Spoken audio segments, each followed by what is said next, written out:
Hello friends, welcome to Science Magnet. दोस्तों, कैसे हैं आप लोग सभी? आई होप सभी अच्छे हैं, शानदार हैं, जानदार हैं। दोस्तों, आज हम लोग शुरू करने जा रहे हैं नर्वस सिस्टम यानी तंत्रिका तंत्र। पिछली क्लास में हम लोगों ने एक्सक्रीटरी सिस्टम पढ़ा था, उत्सर्जन तंत्र, और आज हम लोग शुरू करने जा रहे हैं नर्वस सिस्टम यानी तंत्रिका तंत्र। दोस्तों, जैसा कि आप लोगों को पता है, हमारी बॉडी में अलग अलग सिस्टम होते हैं, हर सिस्टम का कोई ना कोई कार्य होता है। तो क्या नर्वस सिस्टम यानी तंत्रिका तंत्र का भी कोई कार्य होगा क्या हमारी बॉडी में? और ये जो तंत्रिका तंत्र है, ये किस किस अंग से मिलकर बना हुआ है, ये भी हम लोगों को समझना होगा। चलिए दोस्तों, स्टार्ट करते हैं। बहुत इंटरेस्टिंग चैप्टर है, काफी आप लोगों को मजा आएगा। चलिए, इससे पहले एक थोड़ी सी बात करते हैं। दोस्तों, आप लोग मुझे बताएंगे, जैसे आपके चारों ओर जो कुछ भी है ना, उसे आप लोग बोलते हैं एनवायरमेंट यानी पर्यावरण। तो क्या आप अपने इन्वायरमेंट को, पर्यावरण को, अपने चारों ओर को कुछ रेस्पॉन्ड करते हैं क्या? बताएंगे बेटा। सुजीत कुमार, अभी ब्लॉक हो जाओगे, पढ़ लो इधर। ठीक है, अभी सुजीत कुमार ब्लॉक हो जाओगे बेटा। चलिए बताइए, तो क्या आप अपने चारों ओर के जो एनवायरमेंट है उसको कोई रेस्पॉन्ड करते हो क्या? आप लोग बोलोगे सर मैं तो रेस्पॉन्ड नहीं करता। देखो, ढंग से सोच के बताओ। अच्छा, आप लोग एक चीज मुझे बताओ, अगर मैंने आपके एक हल्की सी कील चुबा दी तो क्या तुरंत आप लोग हाथ हटाओगे क्या? भाई, मैं आपके पास में कील लेकर आ रहा हूं, तो जैसे मैंने कील चुबाई तो तुरंत आप लोग उसको क्या रेस्पॉन्ड दोगे क्या? अपना हाथ हटाओगे क्या? या दोस्तों, अगर आप लोग जब धूप में खड़े होंगे, गर्मी में होंगे, तो क्या आपकी बॉडी से स्वेट यानी पसीना आता है क्या? इसका मतलब दोस्तों, हमारी जो बॉडी है वो एनवायरमेंट को रेस्पॉन्ड करती है। अब क्वेश्चन है, केवल क्या ह्यूमन की बॉडी ही एनवायरमेंट को रेस्पॉन्ड करती है क्या? क्या कोई और जीव नहीं करता क्या? चलो प्लांट की बात करते हैं। तो क्या प्लांट एनवायरमेंट को रेस्पॉन्ड करते हैं क्या? बताओ बताओ। दोस्तों, जब सर्दियां आती है, उससे पहले वाला जो मौसम होता है, क्या बोलते हैं उसे? शरद ऋतु। क्या उसमें पत्तियां झड़ती है क्या? बहुत ज्यादा। तो ये क्या है? प्लांट इन्वायरमेंट को क्या रेस्पॉन्ड कर रहा है क्या? क्योंकि दोस्तों, अब इस शरद ऋतु के बाद में क्या आती है? सर्दी आती है। तो प्लांट क्या कर रहे हैं? पहले ही उसके लिए तैयार हो रहे हैं। कैसे तैयार हो रहे हैं? वो अपनी जो पत्तियां है उसको क्या कर देते हैं? गिर देते हैं। क्यों? क्योंकि अगर पत्तियां रहेगी तो जो वाटर का लॉस है बहुत ज्यादा होगा। हम बॉटनी में पढ़ेंगे कि है ना, पत्तियों से पानी वाष्प बन के उड़ जाता है। आ गई बात समझ में? तो मेरे बोलने का मतलब यह है कि कोई भी जीव हो, कोई भी जीव हो, वो अपने एनवायरमेंट यानी पर्यावरण को रेस्पॉन्ड करता है। ये बात आप लोग एग्री करते हैं? बताइए आयुषी जी, आप एग्री करते हो? चलिए, तो चलिए दोस्तों, अब बात आती है कि आप अपने एनवायरमेंट को कैसे रेस्पॉन्ड करते हो, आपकी बॉडी में ऐसा क्या होता है, ये हम लोग बात करने वाले हैं। तो पर्यावरण के साथ में कोई भी जीव हो, उसका क्या होता है दोस्तों? इंटरेक्शन होता है, जिसकी वजह से दोस्तों वो क्या करता है? कई बार उसको पर्यावरण को रेस्पॉन्ड करता है ना। तो जो कोई भी जीव होता है वो अपने पर्यावरण के साथ में इंटरेक्शन में रहता है। और दोस्तों, उसे जब भी कोई परिवर्तन आता है बॉडी में, जैसे अभी आप लोग कमरे के अंदर हो, जैसे ही आप लोग बाहर जाओगे तो क्या कुछ चेंज आया क्या? हाँ, बाहर हीट बहुत ज्यादा है, टेम्परेचर बहुत ज्यादा है, तो आपकी बॉडी इसको कैसे रेस्पॉन्ड करेगी? आप देखना, बहुत ज्यादा स्वेट यानी पसीना आएगा। आ गई बात समझ में?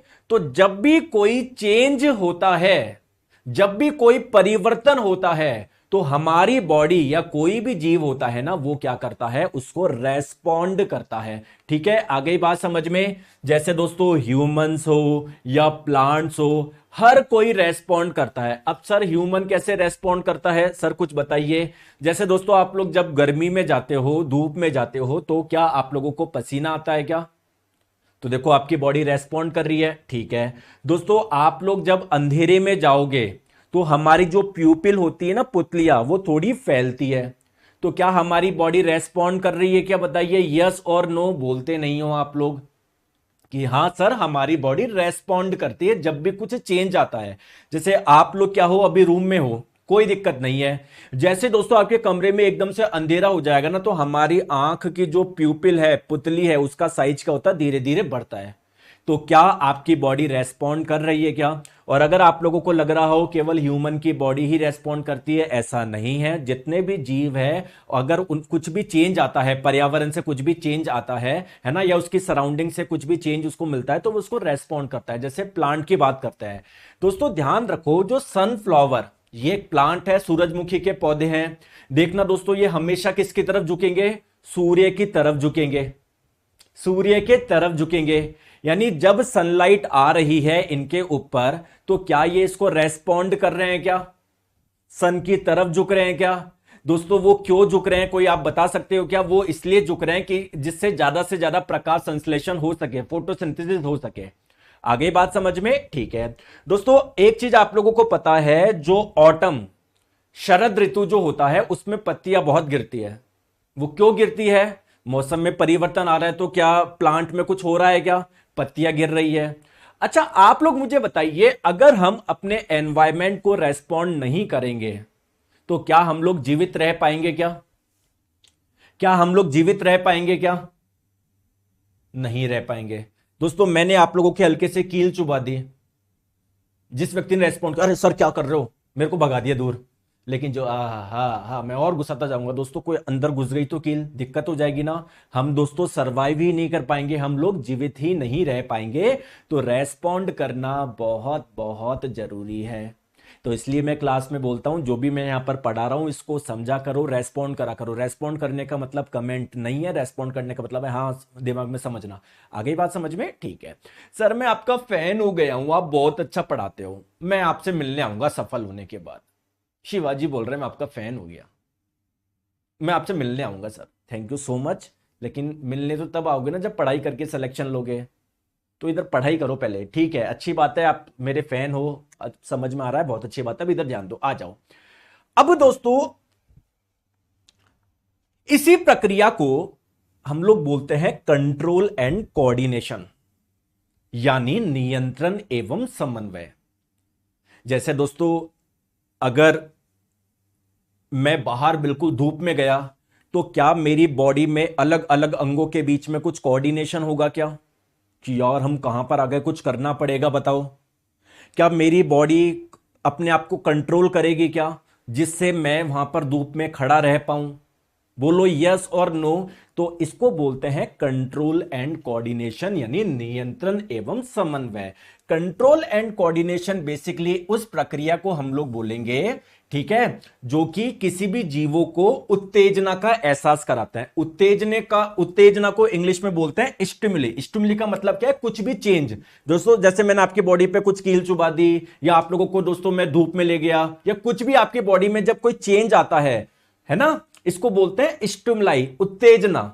उत्तेजना का मतलब कुछ चेंज आना। तो दोस्तों कंट्रोल एंड कोऑर्डिनेशन ऐसे प्रोसेस, ऐसी प्रक्रियाओं को बोलेंगे जो कि उत्तेजनाओं का पता लगाते हैं कि क्या चेंज हो रहा है, इसका पता लगाते हैं, साथ में दोस्तों उसको रेस्पॉन्ड करते हैं, उस पर प्रतिक्रिया देते हैं, जिससे हमारी बॉडी वहां पर सर्वाइव कर पाए। आ गई बात समझ में? ठीक है। जैसे दोस्तों बात करें मानव में, हमारी बॉडी का कौन सा ऑर्गन है जो कि इस कंट्रोल एंड कोऑर्डिनेशन में इंपॉर्टेंट भूमिका निभाता है, बताओ। दोस्तों कोई एक अंग ये काम कर सकता है क्या? पूरा सिस्टम लगेगा इसमें। तो हमारी बॉडी में दोस्तों दो है ना, या मैं बोलूं प्लांट की बात करी जाए, उनकी बॉडी में या प्लांट में कंट्रोल एंड कोऑर्डिनेशन का काम कौन करेगा, आइए समझते हैं। दोस्तों ह्यूमन में यह काम होता है दो सिस्टम के द्वारा। एक है नर्वस सिस्टम, यानी तंत्रिका तंत्र, जो आज पढ़ेंगे हम लोग, इसमें कौन कौन से अंग आते हैं भी बात करेंगे। और एक होता है आपका एंडोक्राइन सिस्टम, अंतःस्रावी तंत्र। ये दोनों ही सिस्टम बहुत ज्यादा इंपॉर्टेंट है हमारी बॉडी को कंट्रोल करने में, ऑर्गन्स के बीच में कोऑर्डिनेशन करने में, दोनों सिस्टम का बहुत ज्यादा योगदान है। आज हम लोग पढ़ेंगे इसमें ये वाला सिस्टम, ठीक है। सिमिलरली दोस्तों बात करी जाए कि प्लांट में कोऑर्डिनेशन कैसे होता है, प्लांट अपने आप को कैसे कंट्रोल करता है, तो प्लांट में कई केमिकल्स बनते हैं जिन्हें बोलते हैं हार्मोन। तो प्लांट में जो हार्मोन्स बनते हैं ना, इसके द्वारा क्या होता है, उसमें कंट्रोल एंड कोऑर्डिनेशन का कार्य होता है। दोस्तों इस बार टेक्नीशियन में एक क्वेश्चन पूछा गया था, हमारी बॉडी के कौन से दो सिस्टम ऐसे हैं, कौन से दो तंत्र ऐसे हैं जो कि एक साथ कार्य करते हैं, है ना। चार ऑप्शन दिए हुए थे, तंत्रिका तंत्र और उत्सर्जन तंत्र, एक दिया गया था दोस्तों श्वसन तंत्र और पाचन तंत्र, ऐसे करके चार ऑप्शन थे। तो करेक्ट आंसर क्या हो जाएगा, हमारे ये दो सिस्टम एक साथ मिलकर काम करते हैं। और क्या काम करते हैं, कंट्रोल एंड कोऑर्डिनेशन का काम करते हैं। तो पहले हम लोग पढ़ेंगे दोस्तों नर्वस सिस्टम यानी तंत्रिका तंत्र। जब दोस्तों ये पूरा हो जाएगा, 2-3 क्लास जितनी भी लगेगी, उसके बाद में हम लोग पढ़ेंगे अंतःस्रावी तंत्र। क्लियर है। सर कोर्स कब खत्म हो जाएगा, बताओ कब करूं। गुरुजी रिवीजन करने के बाद भी कुछ ज्यादा याद नहीं रहता, क्या करूं, भूल जाता हूं। सब भूलते हैं, आपको बार बार रिवाइज करना है। ठीक है, कोर्स कब खत्म करूं बताओ। अमित जी बोल रहे सर कोर्स खत्म कब होगा, बताओ कल कर दूं क्या। अभी तक जो मैंने पढ़ाया पढ़ लिया, अभी 4 क्वेश्चन पूछ लो ना, अभी निकल जाएगी हैकड़ी। पढ़ाई में ध्यान देती हूँ, कोर्स कब होगा, कोर्स कब होगा। तुम्हारा कब होगा, जो अभी तक पढ़ा दिया कर लिया क्या, हो गया अपना 60% कोर्स हो गया पूरा फिजिक्स, और अभी तक बायोलॉजी में लाओगे तो आ जाओ। चलिए बात करते हैं दोस्तों, इसी में हमारी बॉडी में कुछ रिसेप्टर्स होते हैं जो कि इन क्रियाओं के लिए बहुत महत्वपूर्ण होते हैं। गुरुजी रिसेप्टर्स किसको बोलते हैं दोस्तों। अच्छा मुझे एक चीज बताओ, जैसे आपकी बॉडी में कौन कौन से ऑर्गन है जो कि सेंस करते हैं, किसी ना किसी चीज को सेंस करते हैं। जैसे दोस्तों आप मुझे एक चीज बताएंगे, अगर इस कमरे में गंध है, स्मेल है, तो ये कौन सेंस करता है, नाक। आ रही है बात समझ में दोस्तों। अगर आपने जो खाना खाया उसमें कैसा टेस्ट है, कैसा स्वाद है, मीठा है, खट्टा है, ये कौन सेंस करता है, आपकी टंग करती है, जीभ करती है। बहुत बढ़िया। तो दोस्तों ये तो क्या हो गए, सेंसरी ऑर्गन्स हो गए। सेंसरी ऑर्गन्स ऐसे ऑर्गन्स को बोलते हैं, ऐसे अंग को बोलते हैं जो कि किसी ना किसी चीज को सेंस करते हैं। लेकिन एक्चुअली में ये सेंसरी ऑर्गन्स के पीछे कौन रेस्पॉन्सिबल है, रिसेप्टर्स है। मतलब समझो, रिसेप्टर्स बेसिकली हमारी बॉडी में कोशिकाओं के ऐसे समूह होते हैं, ऐसी विशेष प्रकार की कोशिकाएं होती है जो किसी ना किसी को सेंस करते हैं। बहुत इंपॉर्टेंट है दोस्तों, ध्यान रखिएगा। रिसेप्टर्स हमारी बॉडी में विशेष प्रकार की कोशिकाएं होती है जो किसी ना किसी को सेंस करती है। कुछ रिसेप्टर्स होते हैं जो कि लाइट को सेंस करते हैं, प्रकाश को सेंस करते हैं। कुछ रिसेप्टर्स होते हैं जो कि स्मेल यानी गंध को सेंस करते हैं। कुछ रिसेप्टर्स होते हैं जो कि टेम्परेचर को सेंस करते हैं, उससे पता पड़ता है गर्म है ये ठंडा है। तो आइए दोस्तों अलग अलग मैं रिसेप्टर्स की बात करता हूं, कौन से रिसेप्टर्स किसको सेंस करते हैं ये बात करेंगे। ये वाले रिसेप्टर्स कहां पर कौन सी लोकेशन में पाए जाएंगे ये हम लोग बात करेंगे। क्लियर है क्या। चलिए सबसे पहले बात करते हैं दोस्तों फोटो रिसेप्टर्स। फोटो का मतलब होता है दोस्तों लाइट। तो ये वाले रिसेप्टर्स किसको सेंस करते हैं, ध्यान रखना, लाइट को यानी प्रकाश को। अगर आप लोगों से पूछा जाए ये वाले रिसेप्टर्स कौन से अंग में पाए जाते हैं, आप लोग बोलोगे आंखों की रेटिना में पाए जाते हैं। आंख का जब पढ़ेंगे हम लोग ह्यूमन आई वाला, अच्छा पढ़ लिया ना फिजिक्स में, वहां पर ध्यान ना रेटिना क्या होता है। आगे बात समझ में, ठीक है आ जाओ। नेक्स्ट हम लोग बात करते हैं फोनो रिसेप्टर्स। फोनो रिसेप्टर्स दोस्तों, फोन जानते हो, फोन, फोन से क्या आती है आपको, आवाज आती है ना। तो ये वाले रिसेप्टर्स क्या सेंस करते हैं, साउंड, ध्वनि। अगर आप लोगों से पूछा जाए ये वाले रिसेप्टर्स मिलते कहां पर है, कहां पर पाए जाते हैं, ईयर में पाए जाते हैं, कान में, कान के आंतरिक भाग में पाए जाते हैं। आगे बात समझ में, चले आगे। नेक्स्ट बात करते हैं ऑल फैक्ट्री रिसेप्टर्स, जिसे हिंदी में घ्राण रिसेप्टर्स बोलते हैं। मेरे प्यारे दोस्तों ऑल फैक्ट्री, दोस्तों जब आप किसी फैक्ट्री में जाते हैं एक अजीब सी गंध आती है ना। मान लो कागज की किसी फैक्ट्री में गए तो कागज की गंध आएगी, पनीर की फैक्ट्री में गए पनीर की आएगी गंध, किसी केमिकल की फैक्ट्री में गई केमिकल की आएगी। तो इससे ध्यान रखो ऑल फैक्ट्री रिसेप्टर किसको सेंस करता है, स्मेल को, गंध को। ये वाले रिसेप्टर्स कहां पर मिलेंगे आप लोगों को, नोज यानी नाक में मिलेंगे। सर जी मेरे को अस्थमा है, 5 साल से कोई इलाज बताओ। बेटा मैं डॉक्टर नहीं हूं, मैं, है ना, आप डॉक्टर को जाके दिखाओ। अगर इसमें कोई डाउट आ रहा है कि सर मुझे ये डाउट है तो पूछो, डॉक्टर नहीं हूं मैं, कोई बोलता है मेरे मूत्र पीला आता है, मेरा सफेद आता है, डॉक्टर को जाके दिखाओ बेटा, है ना, पढ़ने आए हो इधर ही अपना इलाज कराने आए हो।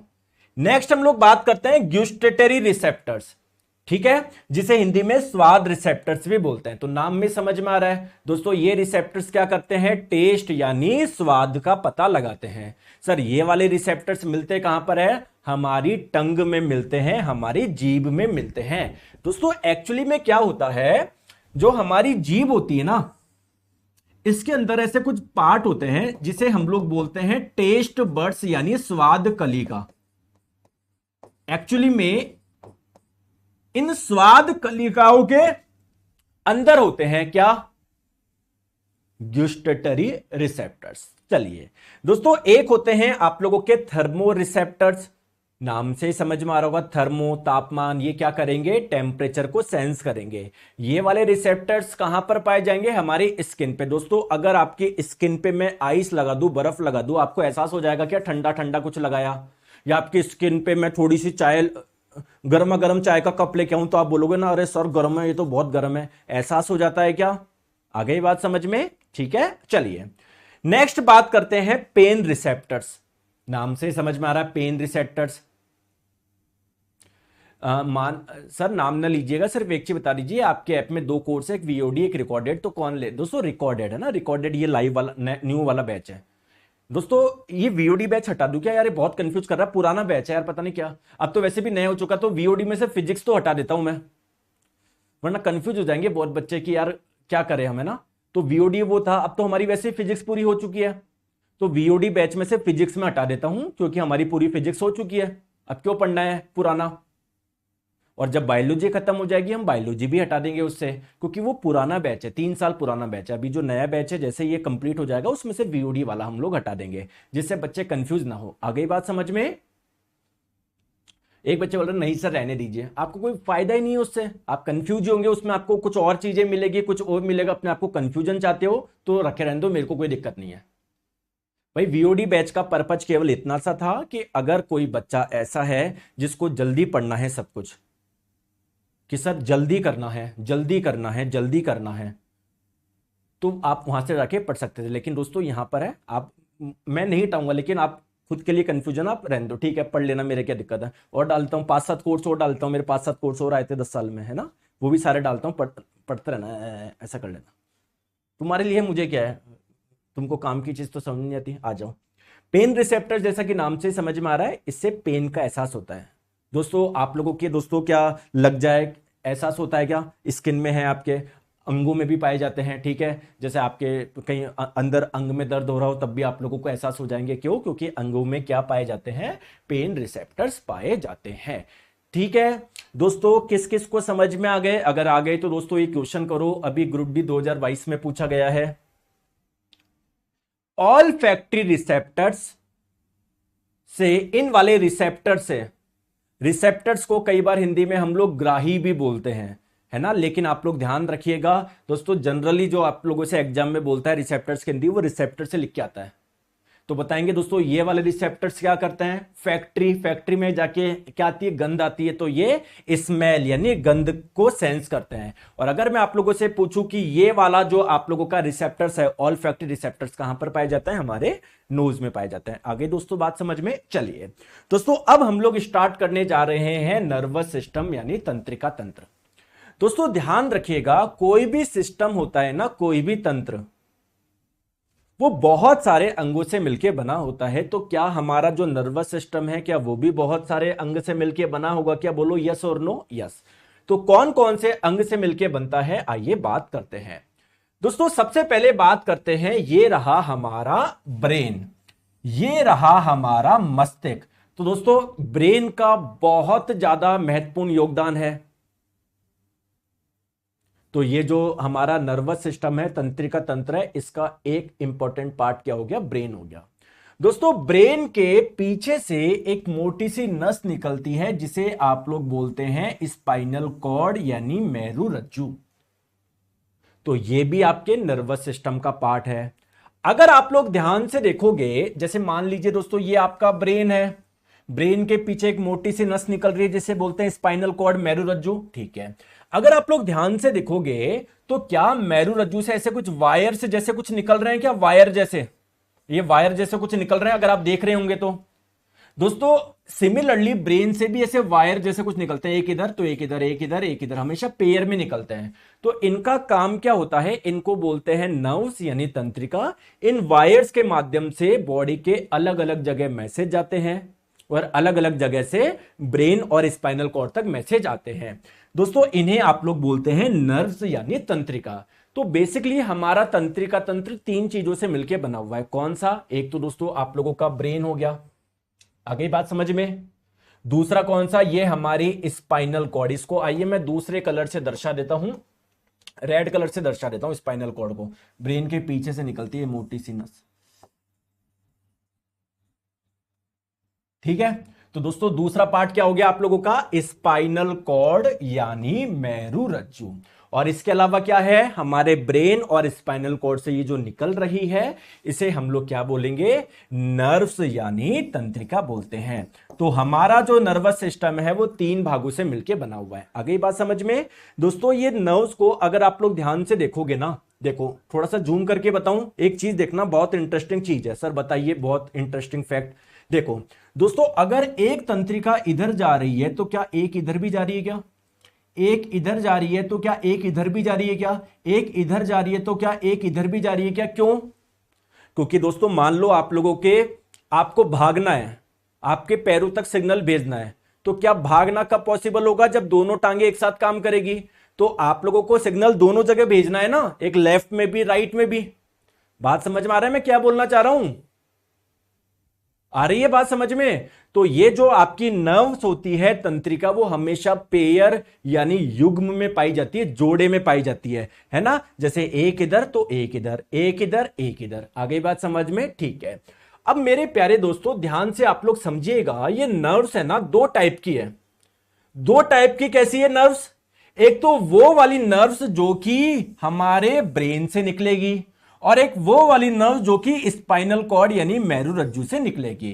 तो दोस्तों जो नर्व्स हमारे ब्रेन से निकलती है उन्हें आप लोग बोलते हैं क्रेनियल नर्व्स, हिंदी में कपाल तंत्रिका, ठीक है। और जो नर्व्स हमारी स्पाइनल कॉर्ड मेरुरज्जु से निकलती है उन्हें आप लोग बोलते हैं स्पाइनल नर्व्स, हिंदी में मेरु तंत्रिका। दोस्तों ये वाली जो आपकी नर्व्स है वो भी पेयर में निकलेगी, जोड़े में। जैसे देखो एक इधर तो एक इधर, एक इधर एक इधर। सिमिलरली स्पाइनल नर्व्स भी पेयर में निकलेगी, एक इधर एक इधर, एक इधर एक इधर, एक इधर एक इधर, एक इधर एक इधर। तो अगर पूछा जाए स्पाइनल नर्व्स की कुल संख्या कितनी है, आप लोग बोलोगे 31 पेयर, 31 जोड़े। और अगर क्रेनियल नर्व्स की कुल संख्या पूछी जाए तो आप लोग बोलोगे 12 पेयर। तो अगर मैं आप लोगों से पूछूं हमारी बॉडी में टोटल नर्व्स यानी तंत्रिका कितनी पाई जाती है, सर को प्रैक्टिस कराओगे। अरे चौहान जी पहले पढ़ तो लो, ये इधर क्या करा रहा हूं, उसके साथ क्वेश्चंस कराते रहा हूं मैं, कुछ नहीं होगा इसके बाद में, पढ़ लो इधर। हो गए खुश, अब आ जाओ। तो अगर एग्जाम में पूछा जाए हमारी बॉडी में टोटल नर्व्स यानी तंत्रिका कितनी पाई जाती है, 31 + 12 कितने पेयर हो गए टोटल, 43 पेयर हो गए। ध्यान रख लोगे, ठीक है। चलिए अब दोस्तों एक चीज मुझे बताएंगे, ये हमारा पूरा नर्वस सिस्टम आपको दिख रहा है, इसके बिल्कुल सेंटर में कौन कौन है, सेंटर में कौन कौन से पार्ट है नर्वस सिस्टम के, बिल्कुल सेंटर में, बिल्कुल केंद्र में, बताओ। आपका ब्रेन और आपकी स्पाइनल कॉर्ड। तो दोस्तों हमारा जो नर्वस सिस्टम है इसको दो पार्ट में बांट लेते हैं। कौन सा, एक तो वो वाला पार्ट जो कि सेंटर में, उसको बोल देंगे सेंट्रल नर्वस सिस्टम, केंद्रीय तंत्रिका तंत्र। दोस्तों केंद्रीय तंत्रिका तंत्र में कौन से दो भाग आते हैं, हमारा ब्रेन और हमारी स्पाइनल कॉर्ड, ठीक है। और दोस्तों इसके अलावा ये जितनी भी नर्व्स है, तंत्रिका है, ये तंत्रिकाओं का जो जाल है उसको बोल देते हैं पेरिफेरल नर्वस सिस्टम, परिधीय तंत्रिका तंत्र। तो परिधीय तंत्रिका तंत्र किससे मिलकर बना होता है, इसके दो पार्ट क्या हो गए, एक तो क्रेनियल नर्व्स कपाल तंत्रिका और एक स्पाइनल नर्व्स यानी मेरु तंत्रिका है। तो आइए जो चीजें मैंने आप लोगों को बताई वो मैं आप लोगों को लिखवाता हूं। चलिए दोस्तों हमारा जो नर्वस सिस्टम है उसके दो पार्ट है, एक तो हो जाएगा आप लोगों का सेंट्रल नर्वस सिस्टम यानी केंद्रीय तंत्रिका तंत्र, आ गई बात समझ में। और एक होता है आप लोगों का पेरिफेरल नर्वस सिस्टम यानी परिधीय तंत्रिका तंत्र। चलिए दोस्तों बताइए ये किन दो भागों से मिलकर बना हुआ है? ये बना हुआ है ब्रेन और स्पाइनल कॉर्ड से। किससे मिलकर बना हुआ है दोस्तों? ब्रेन और स्पाइनल कॉर्ड, मेरुरज्जु। और दोस्तों ये जो आपका पेरिफेरल नर्वस सिस्टम है ये किससे मिलकर बना हुआ है? ये बना हुआ है दोस्तों क्रेनियल नर्व्स यानी कपाल तंत्रिका और स्पाइनल नर्व्स यानी मेरु तंत्रिका है। क्रेनियल नर्व्स की संख्या कितनी होती है बताएंगे सर? क्रेनियल 12 पेयर 12 जोड़े और स्पाइनल 31 पेयर यानी 31 जोड़े। आ गई बात समझ में? क्लियर है क्या? यहां तक चीजें क्लियर है? चलिए अब दोस्तों सबसे पहले हम लोग समझते हैं हमारे सेंट्रल नर्वस सिस्टम यानी परिधीय केंद्रीय तंत्रिका तंत्र के बारे में।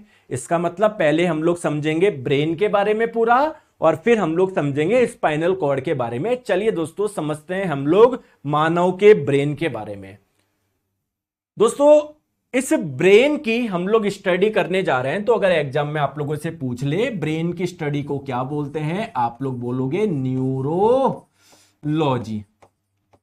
दोस्तों जैसे कभी आप लोग डॉक्टर के पास में जाओगे, हॉस्पिटल में जाओगे, तो वहां पर डॉक्टर्स की लिस्ट होती है कि ये दांतों के डॉक्टर है, ये किडनी के डॉक्टर है, ये हार्ट के डॉक्टर है। उसमें ऐसे लिखा होता है कि दिल के डॉक्टर, उसके नीचे 4 नाम, किडनी के डॉक्टर, उसके नीचे 4 नाम। नहीं, आपको ये लिखा जाता है कि ये क्या है, नेफ्रोलॉजिस्ट ये है, ये कार्डियोलॉजिस्ट है। सिमिलरली दोस्तों लिखा जाएगा कि ये न्यूरोलॉजिस्ट है। न्यूरोलॉजिस्ट कौन है? जो ब्रेन के स्पेशलिस्ट है। अब दोस्तों मुझे एक चीज बताएंगे, अगर कोई व्यक्ति थोड़ा परेशान रहता है, डिप्रेशन में रहता है, तो उसको बोलते हैं साइकेट्रिस्ट को दिखाओ, कोई बोलता है साइकोलॉजिस्ट को दिखाओ, कोई बोलता है न्यूरोलॉजिस्ट को दिखाओ। तो दोस्तों ये अंतर क्या है तीनों में? कौन मुझे बताएगा? कौन मुझे बताएगा ये अंतर क्या है? कि यार ये न्यूरोलॉजिस्ट ब्रेन के डॉक्टर को दिखाऊं, मेरे को कोई दिक्कत है यार, मैं अजीबोगरीब बिहेव करता हूं, मैं दिन भर परेशान रहता हूं, रोता रहता हूं मैं, तो मैं न्यूरोलॉजिस्ट को दिखाना चाहिए मुझे, या साइकेट्रिस्ट को दिखाना चाहिए, या साइकोलॉजिस्ट को दिखाना चाहिए? ये तीनों में बहुत कंफ्यूजन रहता है। तो दोस्तों आइए धीरे धीरे बात करेंगे। अभी के लिए आप लोग समझो न्यूरोलॉजिस्ट आपके ब्रेन से संबंधित है, ब्रेन में कोई चोट लग गई, कुछ ये लग गई। अच्छा दोस्तों मुझे एक चीज बताओ, कोई आदमी है ना, आज तक उसको कोई चोट नहीं लगी दिमाग में, परेशान सा रहता है, दिन भर परेशान रहता है, तो उसको क्या न्यूरोलॉजिस्ट के पास में जाने की आवश्यकता है क्या? और उसके ब्रेन में थोड़ी कोई चोट लगी है।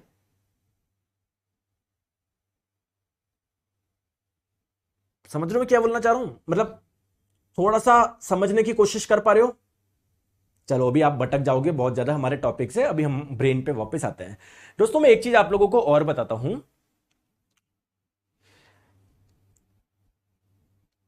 आप जीवन में क्या करना चाहते हो? शिक्षा लेना चाहते हो या शिक्षा नहीं लेना चाहते? क्या चाहते हो आप? कि सर मैं एक शिक्षित इंसान बनूं, एजुकेटेड पर्सन बनूं, अपने परिवारजन में भी जो नए छोटे छोटे बच्चे हैं जो बड़े हो रहे हैं, मैं चाहता हूं वो शिक्षित हो या नहीं हो? आप क्या चाहते हैं?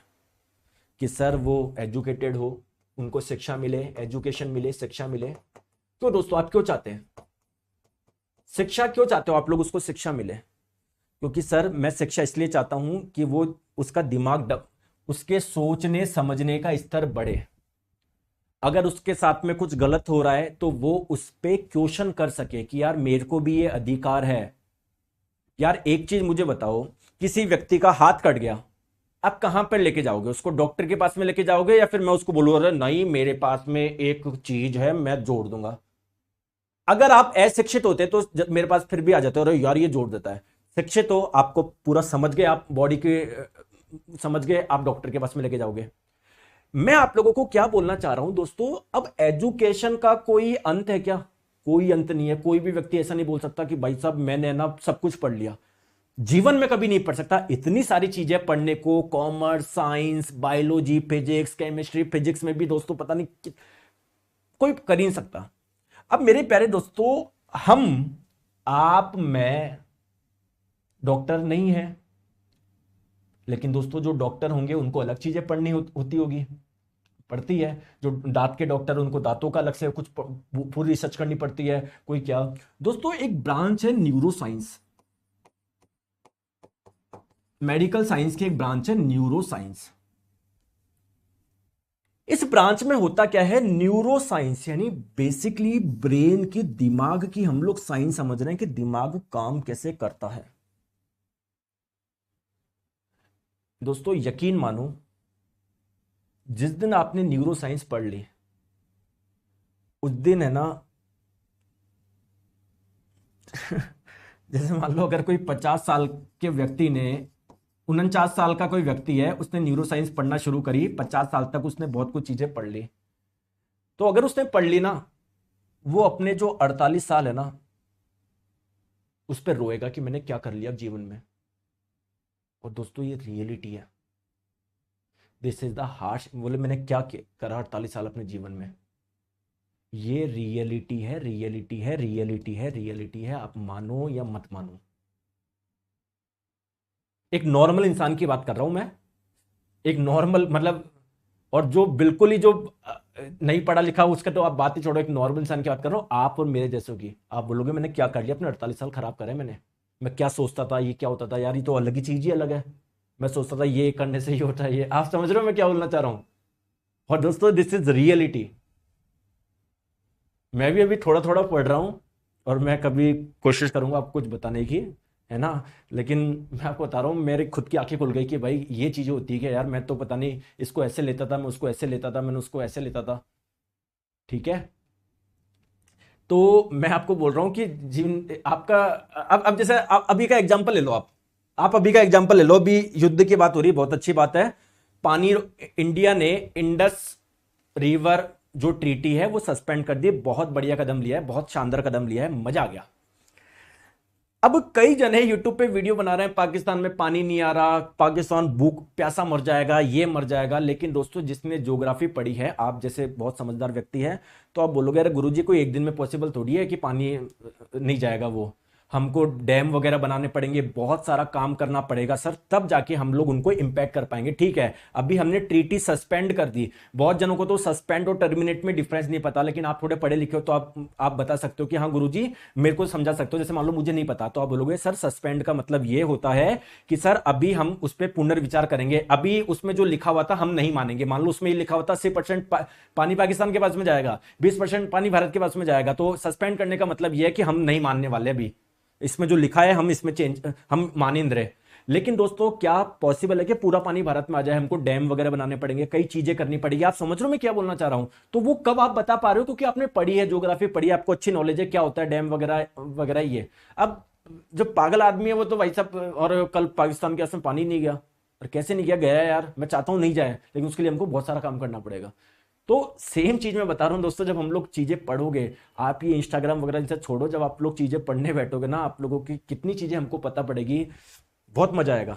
तो शिक्षा पे आप हमेशा, अगर कोई कोई आपके आस पड़ोस में कोई बच्चे हैं जो, जिनके पेरेंट्स ऐसे हैं जो उनको पढ़ाना नहीं चाह रहे हैं, या वो इतने समर्थ नहीं है, दोस्तों आप पढ़ाया करो। ये एक बहुत बड़ा परमार्थ है। ये परमार्थ का मतलब ये ईश्वर की सबसे बड़ी सेवा कर रहे हो आप, कि अगर आप लोगों को शिक्षित कर रहे हो, उनको जीने का तरीका बता रहे हो आप, तो आप पढ़ाया करो यार। आपके कॉलोनी वगैरह में कोई छोटे छोटे बच्चे हैं जो नहीं पढ़ पा रहे हैं, जो जबरदस्ती पढ़ाया करो यार, है ना, पढ़ाया करो आप। आ जाओ, चलो दोस्तों हम लोग हमारे ब्रेन के बारे में समझने वाले हैं, हम वो समझेंगे, वापस आते हैं जो हमारे एग्जाम के लिए इंपॉर्टेंट है। ठीक है, आ जाओ। चलिए अब दोस्तों बात करते हैं, सबसे पहले इसकी लोकेशन की बात करते हैं कि सर ये ब्रेन मिलता कहां पर है, यहां पर नहीं। दोस्तों हमारी जो खोपड़ी होती है उसके अंदर आपको मिलेगा, इनसाइड द स्कल मिलेगा। ठीक है दोस्तों, होता क्या है, ये जो हमारी स्कल है, जो हमारी खोपड़ी है, खोपड़ी के अंदर जो जगह होती है ना, इसे हम लोग क्रेनियल कैविटी के नाम से भी जानते हैं।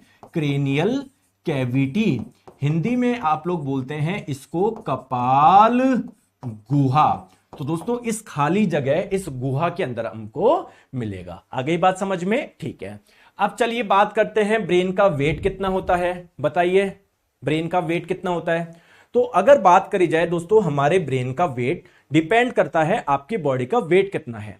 अगर आपके बॉडी का वेट ज्यादा है तो आपके हर ऑर्गन्स का वेट ज्यादा होगा, अगर आप बिल्कुल कमजोर हो तो आपके हर ऑर्गन का वेट कम होगा। तो हमारी बॉडी का जो वेट होता है उसका लगभग 2% होता है। इसका मतलब क्या है, अगर किसी का वेट है 100 किलोग्राम तो उसका ब्रेन लगभग 2 किलोग्राम का होगा। कोई 80 किलोग्राम का, उसका लगभग 1.6 होगा। तो अगर बात करी जाए, एक एवरेज बात करी जाए, तो मेल का जो ब्रेन का वेट होता है, एक एवरेज की बात कर रहे हैं, वो लगभग 1400 ग्राम होता है। और महिलाओं की अगर बात करी जाए वो 1300 ग्राम होता है। अब आप लोग बोलोगे कि सर महिलाओं का ब्रेन का वेट कम है तो इनमें क्या दिमाग कम होता है, कि ज्यादा सोच नहीं सकते क्या? दोस्तों, पुरुषों के और महिलाओं के दोनों के दिमाग का काम करने का तरीका बिल्कुल एक जैसा है, सेम एबिलिटी है। तो फिर सर ये डिफरेंस क्या आ गया? दोस्तों डिफरेंस अगेन, क्योंकि जो फीमेल होती है महिला, उनके बॉडी का एवरेज वेट पुरुषों के मुकाबले कम होता है। आ गई बात समझ में? तो ऑब्वियसली बात है, उनके हर ऑर्गन का वेट जो होगा वो पुरुष के मुकाबले हल्का सा कम होगा। ठीक है, बॉडी के वेट का एवरेज 2% होता है। अगर आपको लगता है कि ब्रेन के वेट से ज्यादा होता है, तो दोस्तों हाथी का ब्रेन हमसे भी ज्यादा है, लेकिन क्या उसके सोचने समझने की क्षमता हमारी जैसी है क्या? नहीं। तो ब्रेन के वेट से ब्रेन के कार्य का कोई लेना देना नहीं है, ध्यान रखना आप लोग। चलिए नेक्स्ट बात करते हैं। सर जब भी बर्थ होता है, जो बच्चे का जन्म होता है, तो उस समय अगर बात करी जाए उसके ब्रेन का वेट कितना होता है? एवरेज दोस्तों 400 ग्राम होता है, कई जगह 300 400 भी लिखा होता है। तो 400 से 500 ग्राम आप लोगों का होता है। आगे बात समझ में क्लियर है? चले आगे आ जाओ। नेक्स्ट हम लोग बात करते हैं ब्रेन के बारे में, कुछ इंपॉर्टेंट फैक्ट मैं बताता हूं। दोस्तों एक चीज मुझे बताइए, हमारी बॉडी के हर ऑर्गन को एनर्जी की आवश्यकता है क्या? एनर्जी की आवश्यकता है क्या? जी। चाहे लीवर हो, किडनी हो, ब्रेन हो, हर ऑर्गन को चाहिए। दोस्तों ऑर्गन किससे मिलकर बना होता है? बहुत सारी कोशिकाओं से मिलकर बना होता है। कोशिका में एनर्जी कैसे बनती है पता है क्या? जो भोजन लेते हैं उससे जो ग्लूकोज पहुंचता है, फिर दोस्तों जब इसमें ऑक्सीजन जाके जुड़ती है तब जाके रेस्पिरेशन प्रक्रिया से एनर्जी का निर्माण होता है। यानी कहीं ना कहीं मैं ये बोल सकता हूं, हमारी बॉडी के हर अंग को एनर्जी कैसे मिलती है? जब उनके पास में ग्लूकोज और ऑक्सीजन पहुंचता है। बात क्लियर है? अब दोस्तों ये मुझे बताओ, ये जो ब्रेन है ये पूरी बॉडी के वेट का कितना परसेंट है? केवल 2% है। सर 2% है तो टेक्निकली जो भी ग्लूकोज और ऑक्सीजन जाना चाहिए इसके पास में कितना जाना चाहिए? 2% जाना चाहिए। जिस ऑर्गन का वेट ज्यादा है सर उसके पास में ग्लूकोज और ऑक्सीजन ज्यादा चाहिए। लेकिन दोस्तों ऐसा नहीं है, ब्रेन जो है इसको बहुत ज्यादा एनर्जी चाहिए, इसलिए क्या करता है, ग्लूकोज और ऑक्सीजन को सबसे ज्यादा लेता है। तो इसका वेट केवल 2% है, लेकिन ये क्या करता है दोस्तों, 20% ग्लूकोज और ऑक्सीजन का जो इस्तेमाल होता है वो इस ब्रेन के द्वारा होता है। पहला इंटरेस्टिंग फैक्ट है ना? आ गई बात समझ में? ठीक है दोस्तों, बात करते हैं दूसरे इंटरेस्टिंग फैक्ट की। जैसे मान लो ये हमारा कोई ऑर्गन है, लीवर हो, किडनी हो, ठीक है। अभी बात कर रहे हैं दोस्तों ब्रेन की। तो ब्रेन जो ऑर्गन है इसका दोस्तों 60% तो क्या है, इसमें फैट है, वसा है। तो अगर मैं आप लोगों से बोलूं हमारी बॉडी का फैटीएस्ट ऑर्गन क्या है? फैटीएस्ट ऑर्गन का मतलब मोटा नहीं, फैटीएस्ट ऑर्गन का मतलब क्या है, कौन सा ऐसा ऑर्गन है जिसमें फैट ज्यादा है? तो दोस्तों ये ब्रेन का 60% इसमें क्या है, फैट है। तो दोस्तों मस्तिष्क में अगर बात करी जाए सबसे ज्यादा क्या होती है, फैट होती है, 60% फैट होती है ना? ब्रेन बेसिकली किसका बना हुआ है, इसमें 60% तो फैट है। इसलिए दोस्तों क्या है, ये फैटेस्ट ऑर्गन है। फैटेस्ट ऑर्गन का मतलब क्या है, जिसमें फैट सबसे ज्यादा होती है। दूसरी महत्वपूर्ण बात, हमारे बॉडी के दोस्तों 20% ऑक्सीजन और रक्त का दोस्तों जो इस्तेमाल होता है वो ब्रेन के द्वारा होता है। आगे बात समझ में? सर आपकी बुक कब मिलेगा? सर प्लीज मैं काम कर पढ़ पाता हूं। अरे तो आपको पीडीएफ देता हूं, उससे पढ़ लिया करो, ठीक है? बुक मत करो। आगे बात समझ में? चलिए नेक्स्ट बात करते हैं दोस्तों, ये हमारा खोपड़ी है। खोपड़ी का मतलब क्या है, हड्डियां हो गई। हड्डियां कौन कौन सी हड्डियां होती है वो आपको अच्छे से पता है। अब दोस्तों खोपड़ी के अंदर हो गया हमारा ब्रेन, मस्तिष्क। अब एक्चुअली में क्या होता है, अगर आपका ब्रेन सीधे हड्डी के कांटेक्ट में आ गया तो दोस्तों दिक्कत हो सकती है ना? तो हमारे ब्रेन के ऊपर क्या होती है, एक मेम्ब्रेन होती है, एक झिल्ली होती है। इस झिल्ली को बोलते हैं मेनिंजेस। तो अगर आप लोगों से एग्जाम में पूछा जाए कि ब्रेन की मेम्ब्रेन झिल्ली का नाम क्या है, आप लोग क्या बोलोगे? क्या बोलोगे? क्या बोलोगे? बोलते ही नहीं हो। सर क्या फायदा, गवर्नमेंट अगर तो नोटिस देता है कि पाक को इस पार कर लियो, ऑफिशियली क्या है? दोस्तों मैं पॉलिटी हिस्ट्री नहीं पढ़ाता हूँ, आप अपने टीचर से पूछो, ठीक है। अपने कि भाई संधि वंधि ये मैं नहीं पढ़ाने वाला, ठीक है। आप अपने टीचर से पूछिए, अभी इधर पढ़ लो।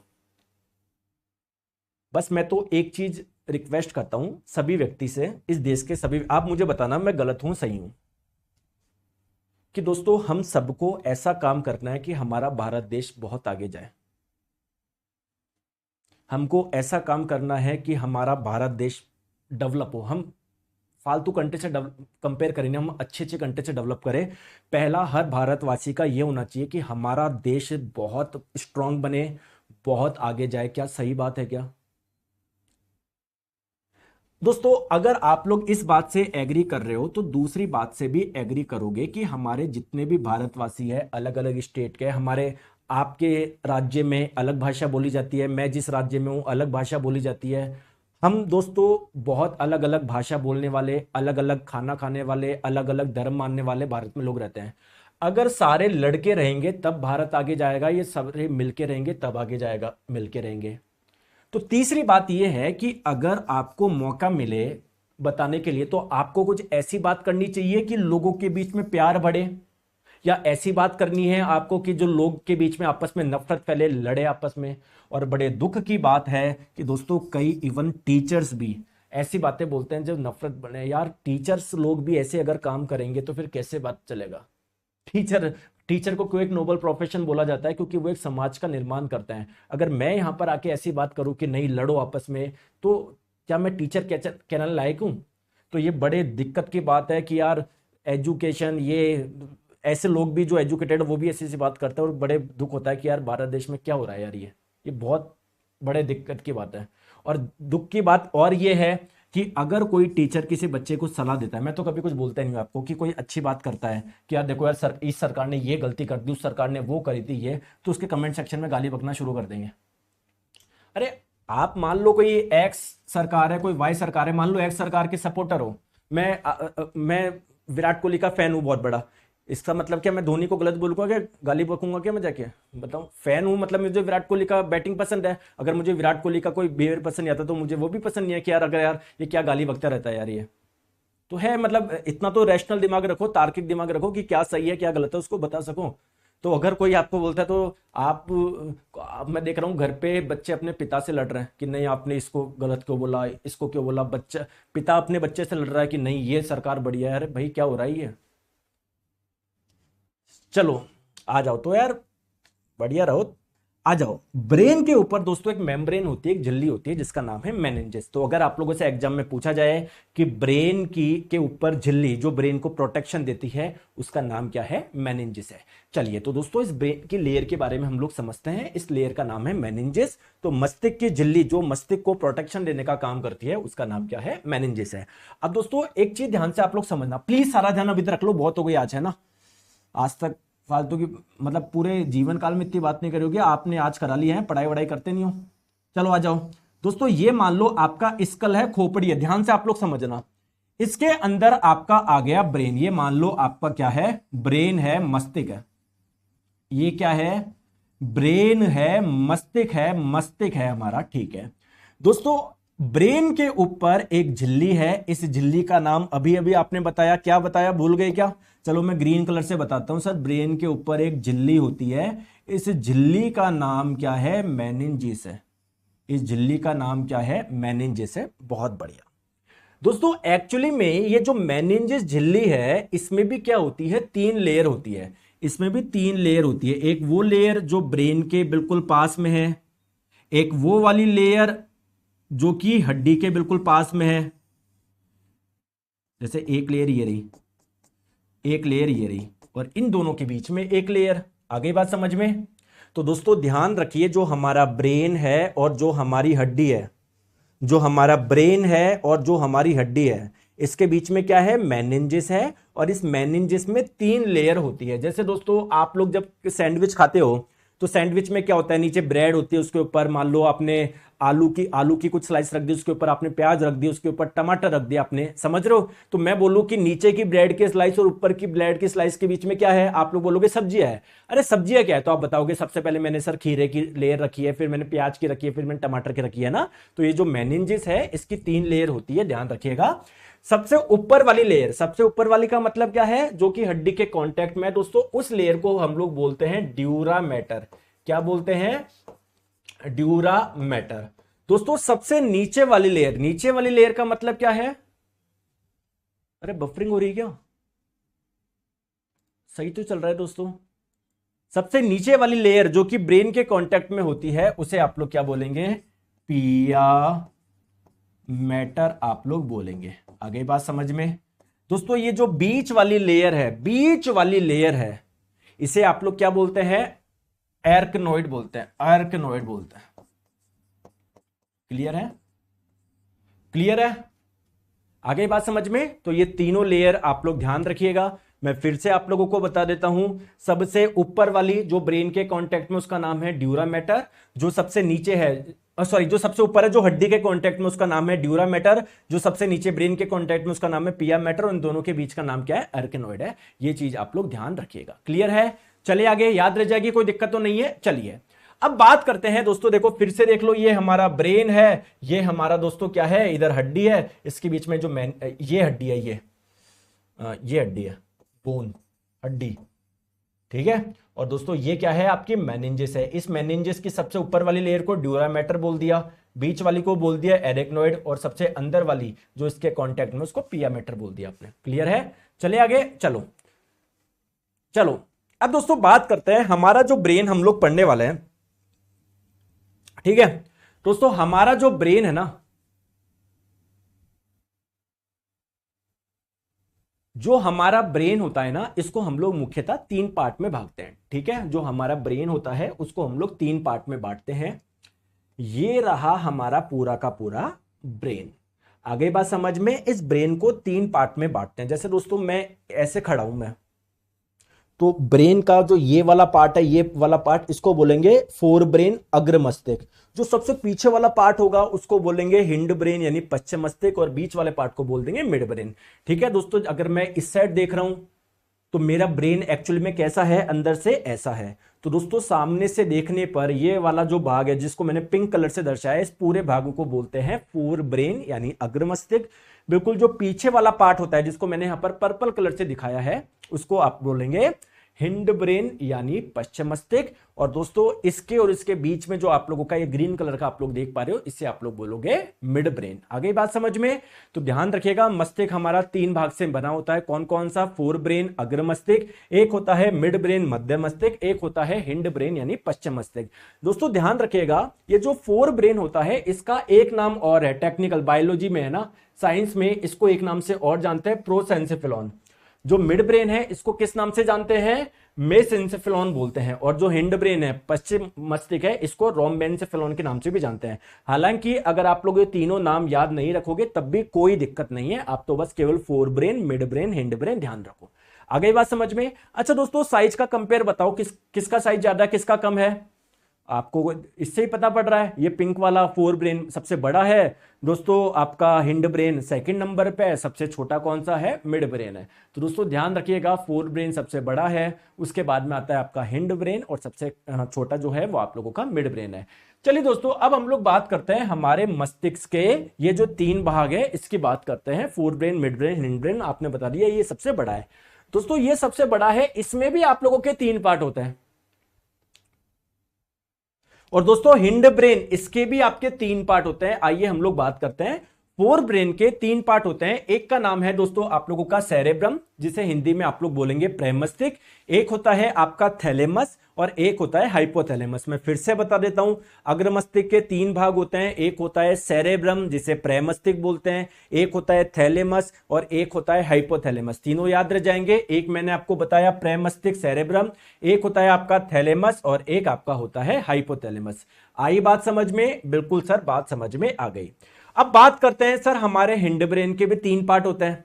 एक होता है सेरिबिलम जिसे हिंदी में बोलते हैं अनुमस्तिष्क, एक होता है दोस्तों आप लोगों का मेडुला, क्या मेडुला, और एक होता है पॉन्स। जल्दी से बताएंगे दोस्तों, जो हमारा पश्च मस्तिष्क है, हिंड ब्रेन, इसके कितने पार्ट होते हैं? 3 पार्ट होते हैं। कौन कौन सा? एक सेरिबिलम जिसे बोलते हैं हिंदी में अनुमस्तिष्क, एक होता है दोस्तों आप लोगों का पॉन्स, और एक क्या होता है? मेडुला होता है। आ गई बात समझ में? आ गई बात समझ में? सेरिबिलम जिसे हिंदी में अनुमस्तिष्क बोलते हैं, एक मेडुला जिसको हिंदी में मेडुला ही बोलते हैं, एक पॉन्स जिसको पॉन्स ही बोलते हैं। ठीक है, पॉन्स, मेडुला, इसका पूरा नाम है मेडुला ऑब्लिंगेटा। आगे बात करेंगे हम लोग सेरिबलम, अनुमस्तिष्क। दोस्तों हम लोग बहुत बार कंफ्यूज हो जाते हैं इस सेरिब्रम और सेरिबलम में। देखो देखने में बिल्कुल एक जैसे लग रहा है, स्पेलिंग भी ऑलमोस्ट एक जैसी है, समझ रहे हो? तो इसमें कंफ्यूज मत हो जाना। ये सेरेब्रम जिसे हिंदी में प्रेमस्तिष्क बोलते हैं, ये सेरिबिलम है, अनुमस्तिष्क है। दोस्तों अब एक एक पार्ट की बात करेंगे हम लोग नेक्स्ट क्लास में। ठीक है, तो आज के लिए इतना रखता है। अच्छे से आप पढ़ाई करो, और जो पिछला चैप्टर पूरा हुआ है उसका जो मैं आपको टेस्ट है इवनिंग तक डाल दूंगा। क्लियर है? ठीक है, चलिए, thank you so much, take care, bye bye, अपना ध्यान रखिए।